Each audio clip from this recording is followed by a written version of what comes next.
Baik, Assalamualaikum warahmatullahi wabarakatuh. Waalaikumsalam warahmatullahi. Selamat siang, salam sejahtera untuk kita sekalian. Salam, Om Swastiastu, Namo Buddhaya, salam kebajikan, salam bahagia, salam sehat dan rahayu buat kita semua.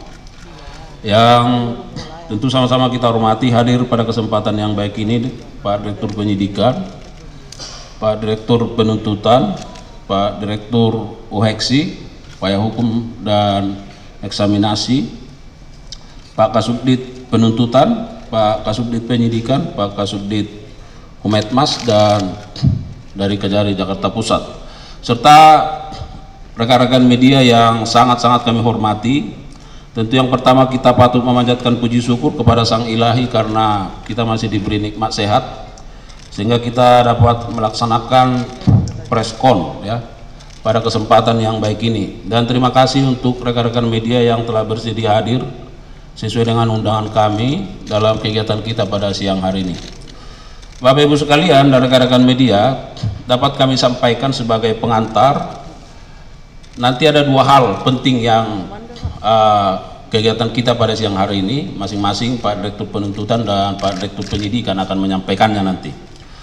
Yang pertama, bahwa untuk kesekian kali kita melakukan rilis ya, press conference terkait dengan penyitaan uang ya dalam jumlah yang sangat besar, dan barangkali hari ini merupakan preskon terhadap penyitaan uang dalam sejarahnya ini yang paling besar ya.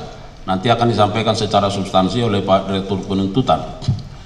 Rekan-rekan sekalian, bahwa rilis kita sampaikan terkait dengan penanganan perkara tindak pidana korupsi dalam pemberian fasilitas ekspor CPO dan turunannya pada industri kelapa sawit tahun 2022.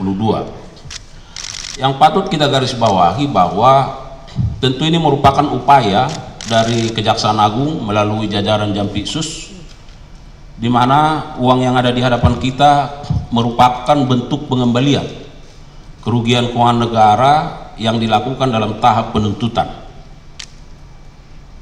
ya. Oleh karenanya, karena perkara ini belum berkekuatan hukum tetap, maka kami melakukan penyitaan terhadap uang yang dikembalikan dimaksud.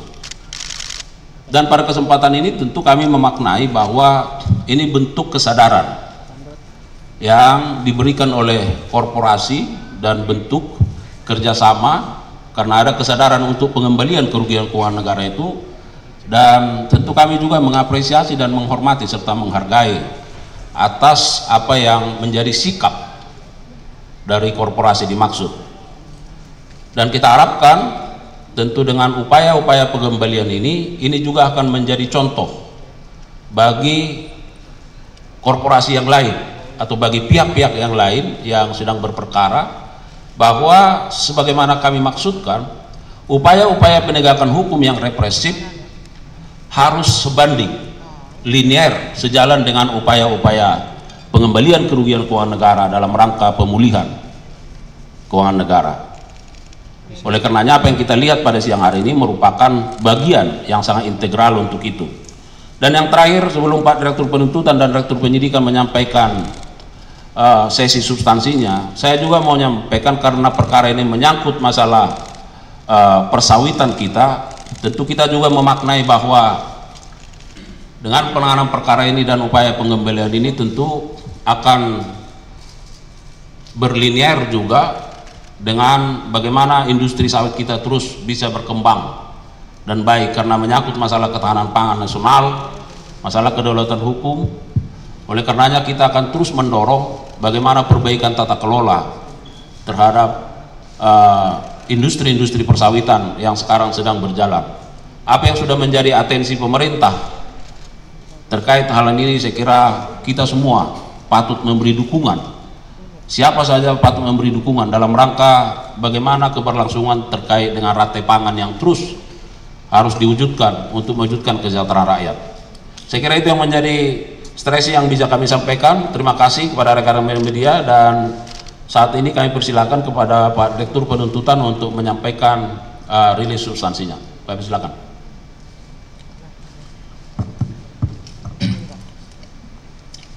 Terima kasih. Bismillahirrahmanirrahim. Assalamualaikum warahmatullahi wabarakatuh. Selamat siang dan salam sejahtera untuk kita semua. Salam, Om Swastiastu, Nama Budaya, Salam Kebajikan.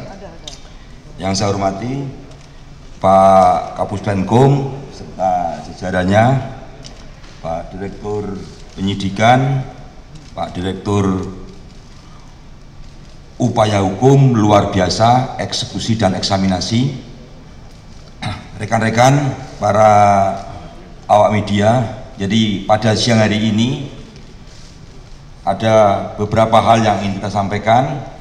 Yang pertama saya sendiri, nanti yang kedua Pak Direktur Penyidikan.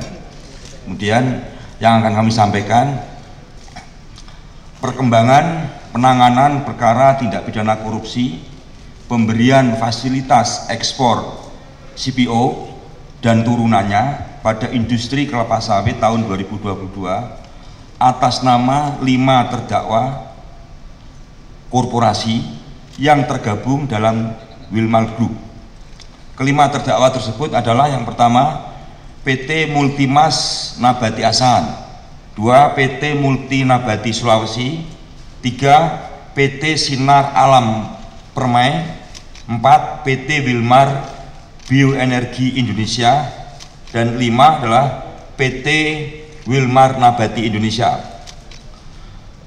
Para terdakwa korporasi tersebut masing-masing didakwa melanggar pasal 2 ayat 1 dan pasal 3 Yunto pasal 18 Undang-Undang Nomor 31 Tahun 1999 tentang pemberantasan tindak pidana korupsi, sebagaimana telah diubah dengan Undang-Undang Nomor 20 Tahun 2021 tentang perubahan atas Undang-Undang Nomor 31 Tahun 1999 tentang pemberantasan tindak pidana korupsi, Yunto pasal 55 ayat 1 ke 1 KUHP.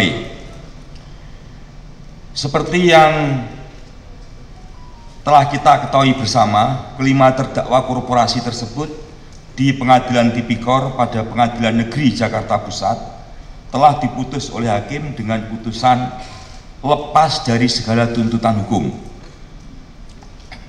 sehingga penuntut umum melakukan upaya hukum kasasi yang hingga saat ini perkaranya masih ada dalam tahap pemeriksaan kasasi.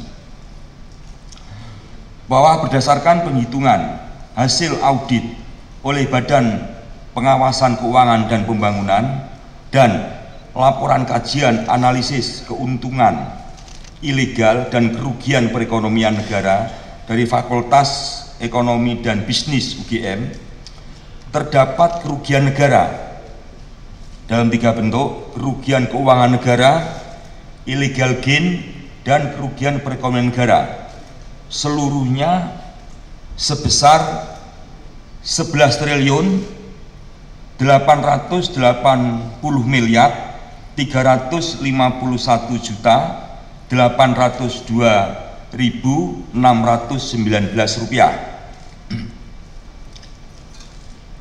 Dengan perincian tadi saya sebutkan, yang pertama PT Multimas Nabati Asahan sebesar 3 triliun 997 miliar 42 juta 917.832 rupiah 42 sen.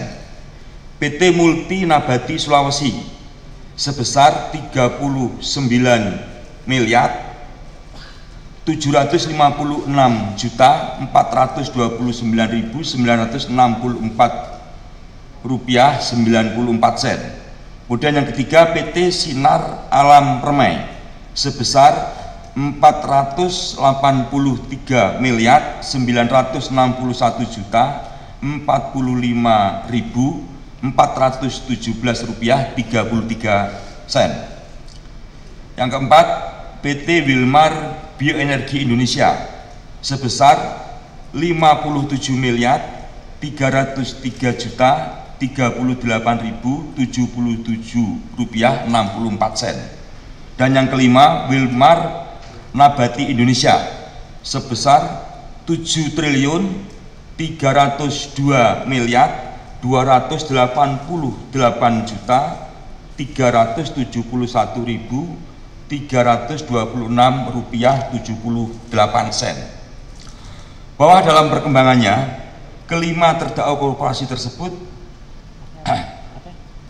beberapa saat yang lalu mengembalikan sejumlah uang kerugian negara yang ditimbulkan, total seluruhnya seperti kerugian yang telah terjadi yaitu 11.351.802.619 rupiah.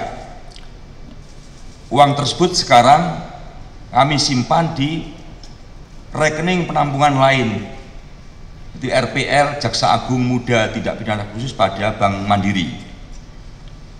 Bahwa selanjutnya terhadap jumlah uang yang telah dikembalikan tersebut, penuntut umum telah melakukan penyitaan berdasarkan penetapan izin penyitaan dari Ketua Pengadilan Negeri Jakarta Pusat nomor 40-pit-sus-TPK-2025 PN Jakarta Pusat.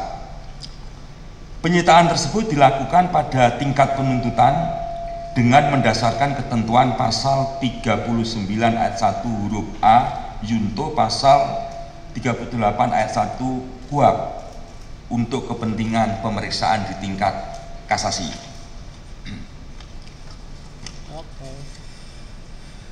Selanjutnya, setelah dilakukan penyitaan, kami mengajukan tambahan memori kasasi yang sebelumnya sudah kita ajukan, yaitu memasukkan uang yang telah kami sita tersebut menjadi bagian yang tidak terpisahkan dari memori kasasi, sehingga keberadaannya dapat dipertimbangkan oleh Hakim Agung yang memeriksa kasasi, khususnya terkait uang tersebut, supaya dikompensasikan untuk membayar seluruh kerugian negara yang ditimbulkan akibat perbuatan korupsi yang dilakukan oleh para terdakwa korporasi.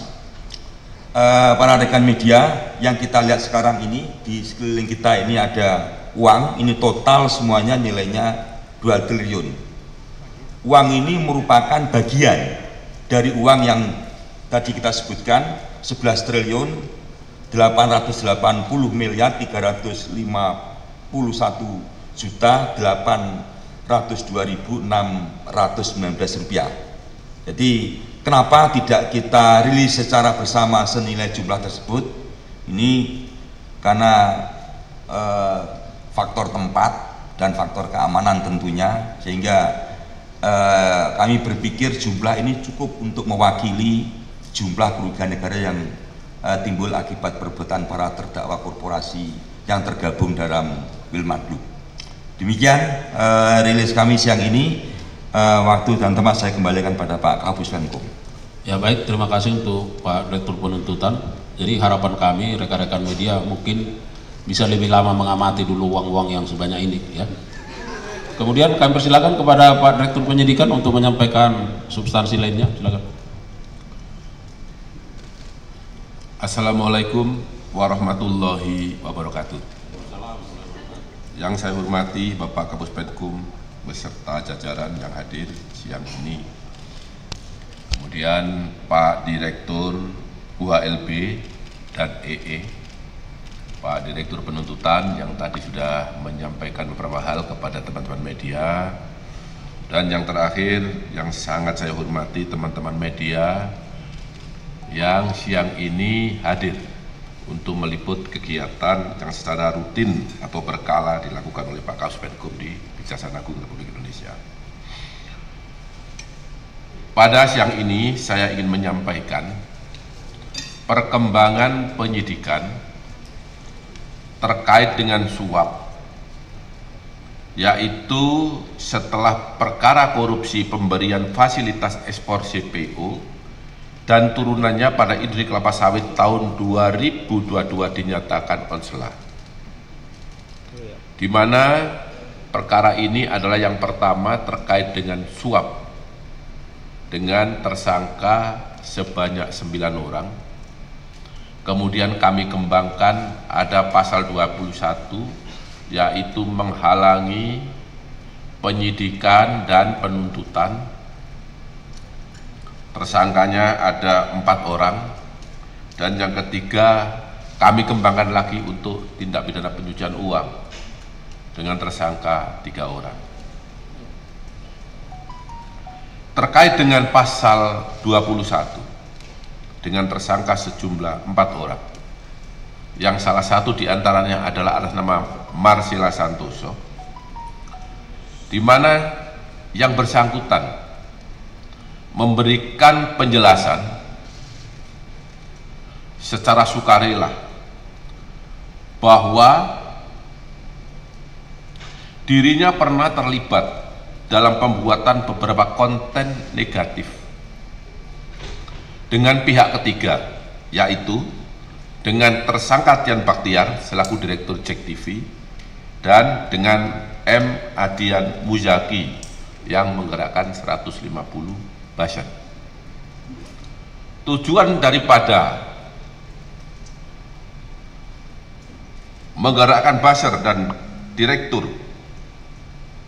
JEK TV adalah untuk mempengaruhi, untuk menggoreng opini publik bahwa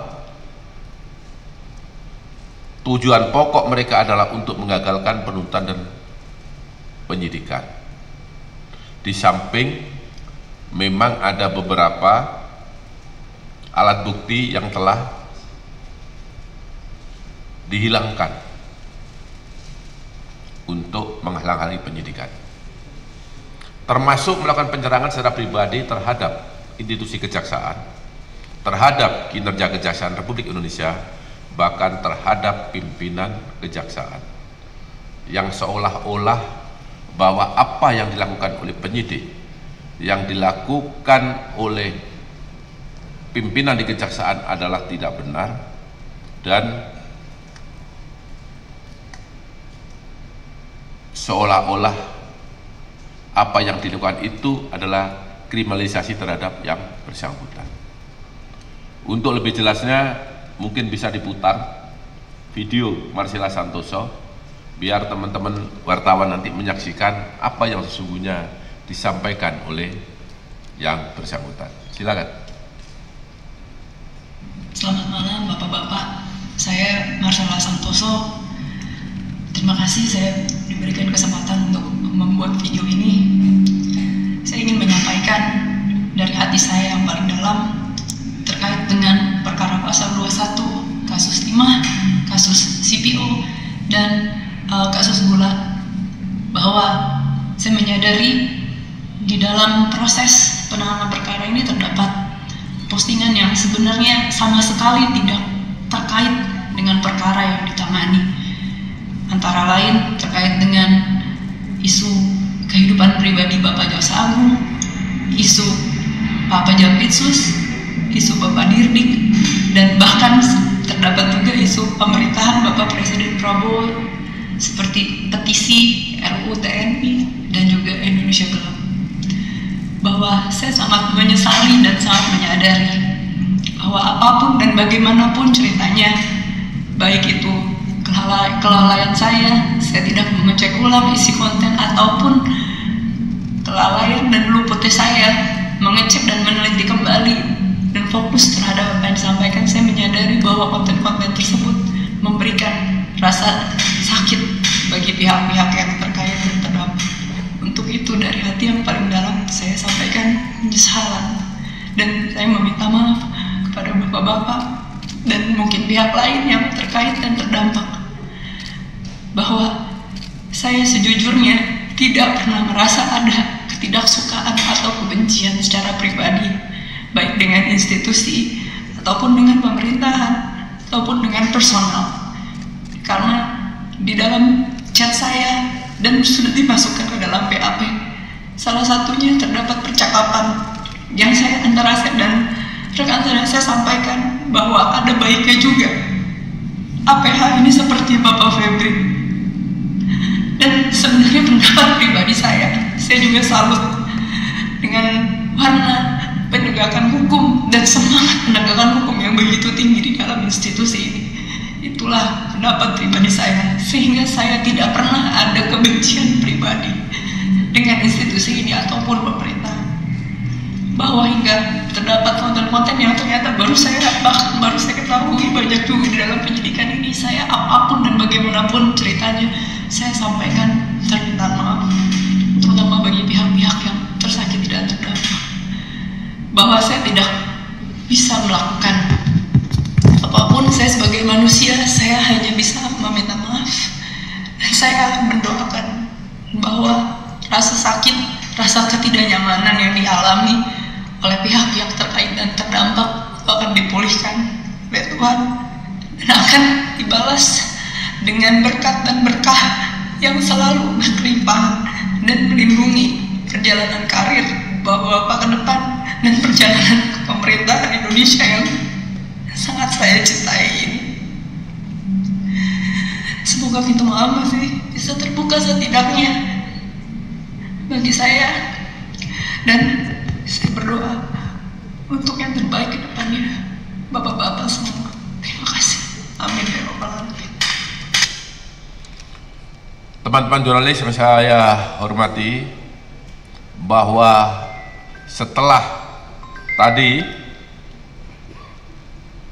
teman-teman menyaksikan semuanya menjadi terang benderang bahwa apa yang selama ini disampaikan terkait konten-konten negatif yang ditujukan kepada institusi Kejaksaan Agung Republik Indonesia, terhadap Jaksa Agung, terhadap Jampitsus, terhadap Direktur Penyidikan, bahkan terhadap institusi lain yang telah disebut tadi adalah tidak benar. Ya, ini klarifikasi secara nyata dan tidak ada unsur paksaan atas kemauannya sendiri, sehingga masyarakat kami harap menjadi paham, menjadi semakin tahu bahwa yang selama ini dibangun narasi adalah tidak benar. Saya rasa itu yang dapat saya sampaikan, dan saya akhiri. Wabillahi taufiq wal hidayah. Wassalamualaikum warahmatullahi wabarakatuh.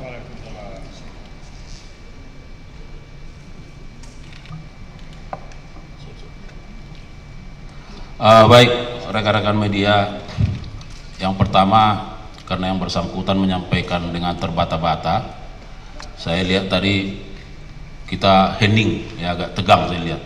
Itu menandakan ada rasa empati juga dari rekan-rekan media. Ya. Yang kedua, bahwa penayangan ini adalah atas permintaan yang bersangkutan, ya, atas permintaan dan seizinnya, sehingga harus kami sampaikan. Mumpung kita preskon terkait dengan pengembalian kerugian keuangan negara, penyitaan uang ini, maka kesempatan ini kami gunakan karena ada juga kaitannya, ya. Yang ketiga, bahwa kalaupun demikian kami tetap tegar selama ini, ya. Kami tetap tegar, tetap kuat, dan tetap semangat. Karena yang paling penting adalah bagaimana kami menunjukkan kinerja terbaik untuk melayani masyarakat. Itu poinnya, ya. Jadi sekali lagi terima kasih rekan-rekan media.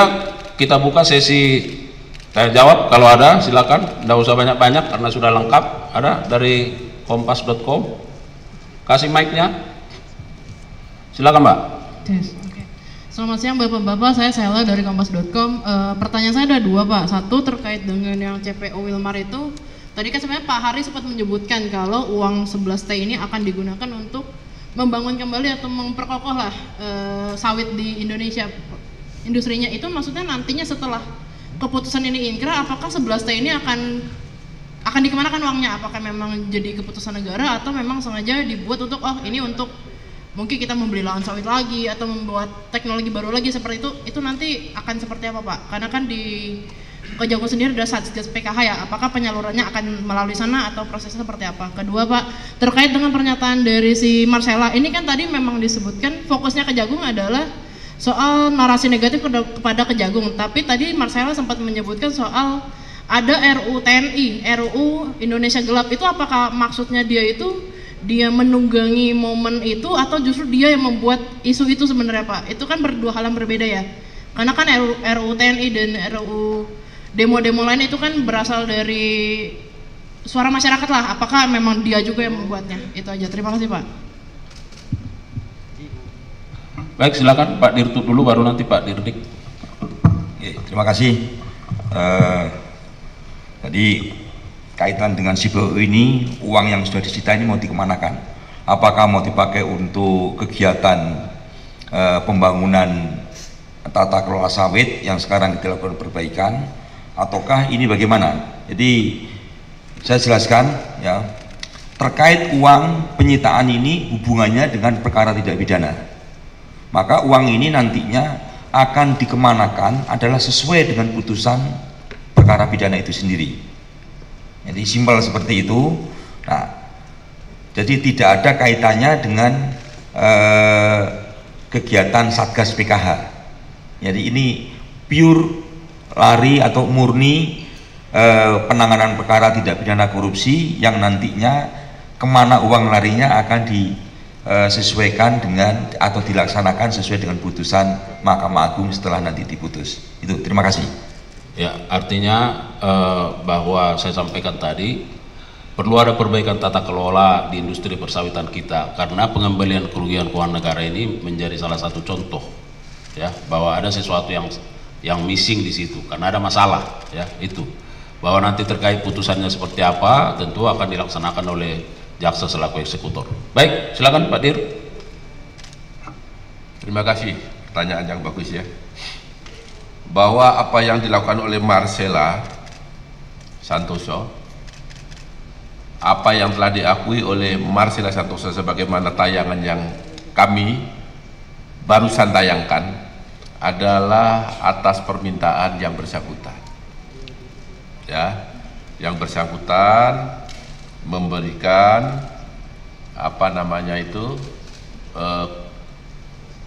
persetujuan untuk ditayangkan. Kemudian terkait dengan yang telah dilakukan, yaitu menyerang institusi Kejaksaan Republik Indonesia terkait dengan pelaksanaan penyidikan dan penuntutan, menyerang Jaksa Agung, menyerang Jampitsus, menyerang Direktur Penyidikan, bahkan para penyidik yang dianggap pekerjaannya tidak benar. Ya, itu adalah dengan maksud dan tujuan untuk menggagalkan penyidikan dan penuntutan, dengan maksud dan tujuan untuk membuat opini publik, membuat opini kepada majelis hakim bahwa apa yang dilakukan oleh penyidik saat itu adalah tidak benar. Itu starting pointnya, dan itu telah kami temukan di dalam alat bukti BBE dan bukti yang lain.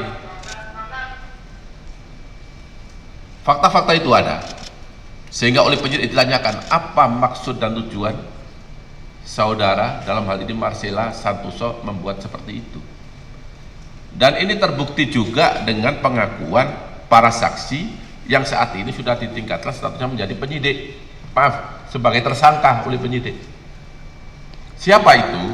Yaitu yang pertama tadi saya sebut adalah Tian Baktia, Jack TV. Bagaimana perannya? Teman-teman sudah mengekspos semua, sudah pernah mendengar semua. Yang kedua adalah M. Adian Muzaki yang membawai buzzer 150 orang yang untuk membenarkan konten-konten itu. Teman-teman sudah ekspos semua itu. Itu semua diakui. Makanya dia dengan sukarela membuat pernyataan dan minta untuk ditayangkan.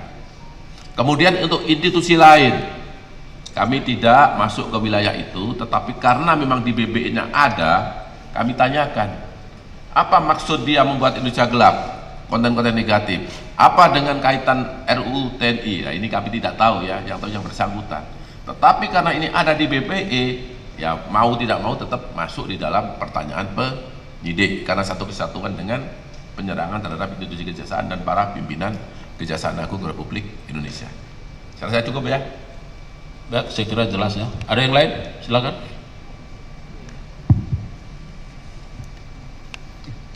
Selamat siang Pak. Siang. Saya Arya dari Harian Kompas. Mau tanya terkait dengan kasus yang ini untuk penyitaan uang ini. Kan terdakwa itu ada 3 korporasi Pak, ini kan baru Wilmar Group. Lantas bagaimana dengan grup yang lain, yaitu Permata Hijau Group dan Musimas Group? Apakah mereka juga mengambil langkah serupa? Itu saja Pak, terima kasih. Baik, silakan Pak Dirtut. Terima kasih Mas Arya. Jadi betul, saya perjelas juga perkara ini ada 3 grup yang total korporasinya sebenarnya adalah 17 korporasi. Untuk Wilmar ini ada 5 korporasi yang tadi sudah kita sampaikan. Terus kemudian untuk Permata Hijau itu ada 5 korporasi. Kemudian untuk Musimas Group ini ada 7 korporasi. Nah, saat ini yang telah mengembalikan kerugian keuangan negara akibat perbuatan korupsi yang dilakukan oleh kelima grup Wilmar telah utuh dikembalikan. Nah, untuk Permata Hijau dan Musimas Group kita berharap ke depan mereka juga melakukan pengembalian seperti yang dilakukan oleh Wilmar. Nah, nanti akan kita rilis juga seperti ini kalau ada pengembalian yang dilakukan oleh kedua grup tersebut. Terima kasih. Ya, saya kira jelas ya. Yang lain, satu lagi, cukup? Silakan, Mas. Terima kasih Pak Kapus, izin menambahkan tadi. Tadi kan udah disebut kayak Permata Hijau Group dan Musimas Group itu belum sama sekali atau sudah sebagian. Ini kan dari 11 triliun ini kan saya lihat bagian dari tuntutan uang pengganti oleh jaksa penuntut umum ya. Dan di dalam tuntutan sendiri ada juga Permata Hijau Group itu sekitar 937 miliar dan juga Musimas itu ada 4,8 triliun. Ini mereka sudah mengembalikan sebagian atau tidak sama sekali atau bagaimana? Itu yang pertama. Dan yang kedua itu soal pengembangan kasus suap perkara CPO Korporasi gimana? Ini kan sejauh ini baru dari pihak legal Wilmar aja yang tersangka MCMS. Dan pengembangannya gimana? Ini kan ada 2 korporasi lain juga, Permata Hijau dan Musimas. Dan juga ada dugaan mengarah suap ini ada atas perintah dari jajaran direksi atau komisaris. Apakah Kejaksaan sudah mendalami hal itu? Soalnya beberapa pihak seperti NAKI atau beberapa pengamat aktivis korupsi lainnya melihat kok yang pemberi suap donaturnya hanya sekelas legal aja. Itu aja saya kembalikan, terima kasih. Baik, yang pertama untuk Pak Dirtut, yang kedua nanti Pak Dirdik. Silakan. Oke, terima kasih ya. Tadi pertanyaan yang mungkin lebih ditajamkan lagi dari Mas Arya, apakah kedua grup selain Wilmar Group sekarang ini sudah mengembalikan? Mereka sedang berproses ya. Kita harapkan mereka akan mengembalikan secara utuh juga. Itu jawaban dari kami. Terima kasih. Silakan Pak Dirtut, Dirdik. Terima kasih. Terkait dengan pengembangan perkara suap, memang sampai saat ini penyidikan sedang berlangsung. Mungkin dalam waktu yang tidak terlalu lama segera kami limpahkan ke tahap penuntutan untuk dilakukan persidangan di pengadilan. Berdasarkan alat bukti yang diperoleh oleh penyidik, sampai saat ini penyuap dari Wilmar Group adalah Muhammad Syafi'i yang kebetulan jabatannya adalah sebagai legal. Ya. Pertanyaannya adalah apakah ada tersangka lain? Itulah yang saat ini sedang kami cari. Tetapi penyidik bekerja berdasarkan alat bukti.